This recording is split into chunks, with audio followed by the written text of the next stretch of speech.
this, and I'm going Lyra Festival. Confirm.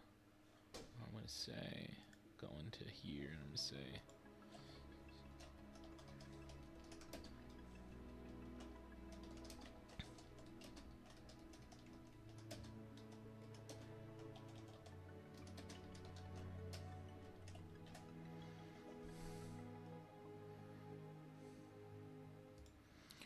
okay. This is absolutely amazing. This is a great start. I want this, and I want this, and I want this, and I want this, and I want this. So I can't have all of these. I have to sacrifice one of these. This is fantastic at getting the combo, and it's unique. And this is really good at getting into deeper pieces. So we're going to send away the Kodama. We're going to press this little lock button so everything's lined up right.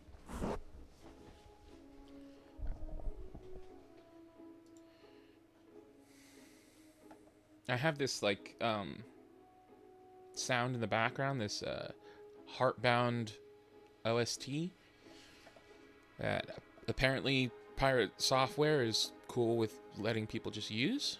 So I appreciate that. My aloe vera is going to give a lot of Ortis recruits. Okay? So this is not ideal, but also I can't give... I don't have a turn 1 play. So I'm going to just pass. That's what I'm going to do. Lyra Festival is a weird deck. Sometimes you just pass. Already, he's going to get 2 Ortis recruits because I both draw and resupply because I'm playing Fen and Crowbar. Normally, when you draw 2 at the start in the morning phase, it only counts once because it says whenever an opponent draws 1 or more cards. But because I draw a card and resupply, yeah, he's going to get a lot of 1/1s here. He gets extra, but with this aloe vera out, he'll get even more. And then he gets the 1/1 from Waru as well, because he has a Bureaucrat in play. So I'm basically sacrificing all lanes this turn, and maybe even next turn. Just because he's going to be very powerful. Well, unless this doesn't live, unless he has a way to give this. Ooh, that's a nice... This is a... At dusk, up to 1 target creature gains of 3 cost or less gains anchored.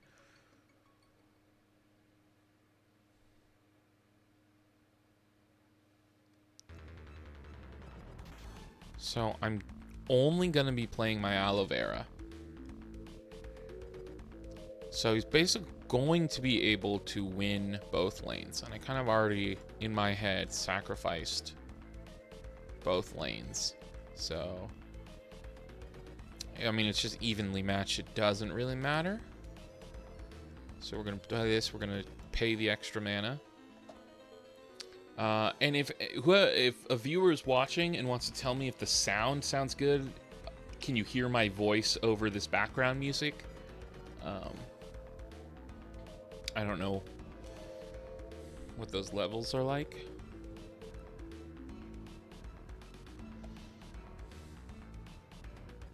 So my opponent can just trade with us, or they can invest more. Honestly, I want them to invest more because I don't care how much my creatures move up.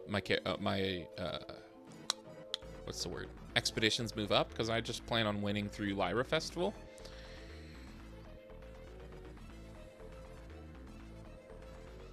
So, like, next turn, I can take this Martingale.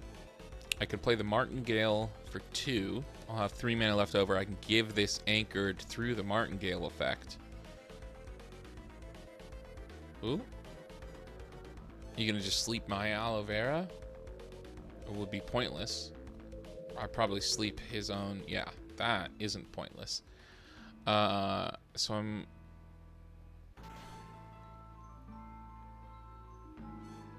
not going to use that for cost reduction, so I'm just going to pass.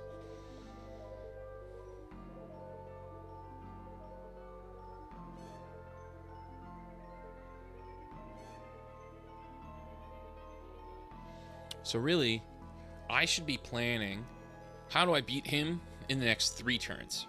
Because what is, if my assumption is my opponent can just win every expedition for the next 3 turns, or even if they lose one of those 6 next expeditions, as long as I have my Lyra Festival vibe then we're good. So I'm going to have 7 mana on that turn. Because I have this unique, I'm thinking maybe I play my Lyra Festival the turn before, so I can make use of this, because I could play these 2 together on 7. I could play this into this, which would mean I would need to have 2 characters staying there from the turn before.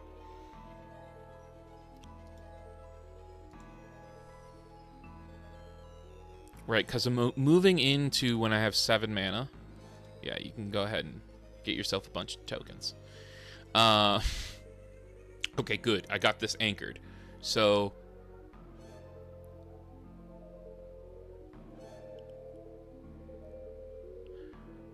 I want this to stay in from the turn before. So I'm playing for my song. When I have 6 mana, I want to play this, and I want to give it anchored, so it gives something else anchored. One of the things needs to have fleeting, so this coming from reserve will have fleeting. Then I'll be able to give the sleep and anchored based on here, and as long as I have 1 more body out. So I think I'm going to play my aloe vera. Oh, that's the thing I least wanted, except I have the perfect answer to it with Cloth Cocoon. Characters your opponent play when my expedition fails to move forward. Well, I'm going to straight up discard this. So I'm going to play this spell. I'm going to target 1 character. Alright, that was really good for me. That was a terrifying card. I mean, just Robin Hood in general is terrifying here. So, next turn I want to play this, and I want to give it anchored, and I want something else. So, I want to keep this body, because this is going to go into reserve, and I'll have to discard something. So I might as well, oh shoot, no, but I needed a way to give this anchored. I think I just messed up. Well, here's a cheap way to give something fleeting. So I think I messed up, but we'll see. We'll see. Yeah, I think I messed up that way. I think I wanted to save. I don't know. We'll see.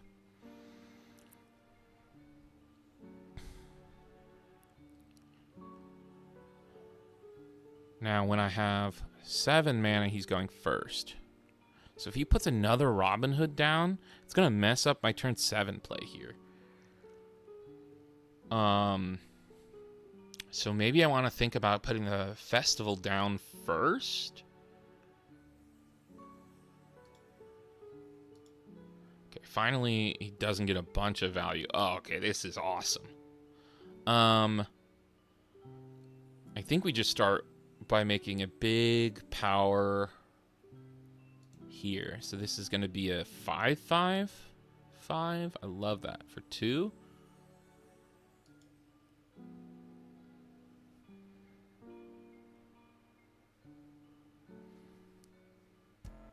I can play this for 2. I can put it to sleep. This will give anchored to this, which has fleeting. This will also have fleeting.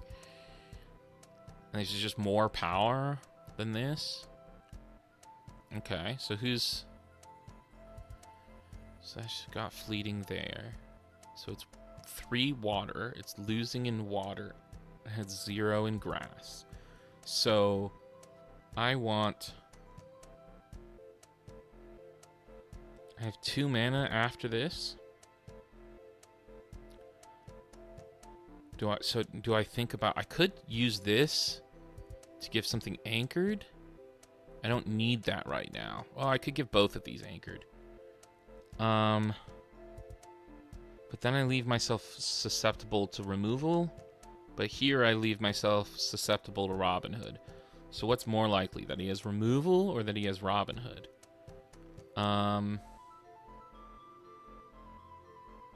Okay, so let's play in case he has removal rather than Robin Hood. So let's put this out for 2. And then this has 1 grass and 1 water. Sure. And it has 2 mountain for my mountain. And so we're going to give this anchored so that it gives this anchored.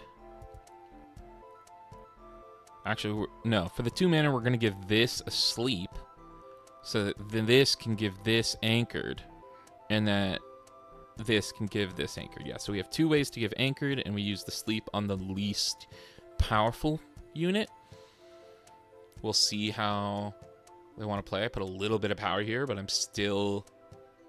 I'm not moving forward, but I don't care about moving forward. I am stopping my opponent from moving here. Okay.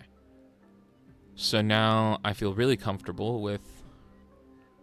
my opponent doesn't move here. If I sleep this, I'll go down to 4 water and 3 forest. So unless they have 2 water or 4 forest. So I'm going to play this spell. I'm going to play it for 2. We're going to put this to sleep. So we don't need the stats here. I don't care about moving forward my own. Probably going to pass unless they have a 1 mana thing. And then I'm going to use this to give anchored support ability. I'm going to give anchored to this. Confirm.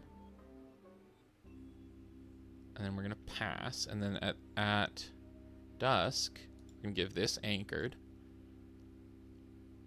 My opponent doesn't move at all. And we have just a ton of bodies in play. And we're going to be able to keep them around even longer. So if my opponent starts with a Robin Hood, then we don't do the Lyra Festival plan. If they don't start with a Robin Hood, then I think we just play Lyra Festival into Dr. Frankenstein. Let's check. We didn't put any Lyra Festivals into mana. So there's still 2 more Lyra Festivals here.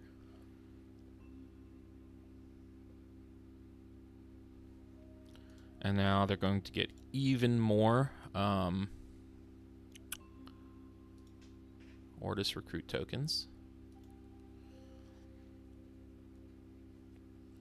This is a really cool card to get with the Dr. Frankenstein, because the Dr. Frankenstein has you put a card from your hand into reserve, so I could put this reserve, the support ability. Oh, thank you, Spooks the Boops. Thanks for checking in. Yeah, Lyra Festival is super cool. I did a lot of testing before you could do BGA online, where I was just using the Exalts table and running through hands and trying to see like what different combinations of things, tools help me dig deep enough into the deck to get it pretty consistent. And I'm really happy with this build. Okay. Oh, we got some sleep. Okay, that makes sense. Get that Quetzalcoatl in there. So we didn't see the Robin Hood. So let's just start with the Lyra Festival. Or do we even need to? Before we do that. We can give sleep. We can get anchored. So, and then we have 1 cost reduction, so we can sleep for 1. We can play this for 4 to get anchored. So that's 5. Then we have 3 mana left over, so we can't actually do that. So yeah, we just start with the Lyra Festival. And we're able to give... Let's give this anchored.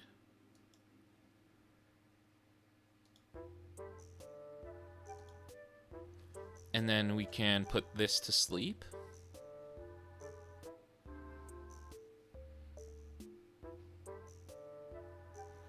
Now, if my opponent has the sticky notes, they can remove the Lyra Festival. But if they don't have the sticky notes, then I think we're good. And that we win.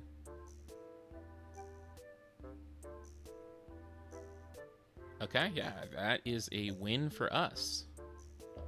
So then we're going to play this here. I must select a card. I'm going to select this. What is this now? Confirm we're going to put this in reserve. Oh. Yes, it does seem unstable. So I must select a target to gain this. I'm going to put this to sleep. This is going to gain the sleep condition.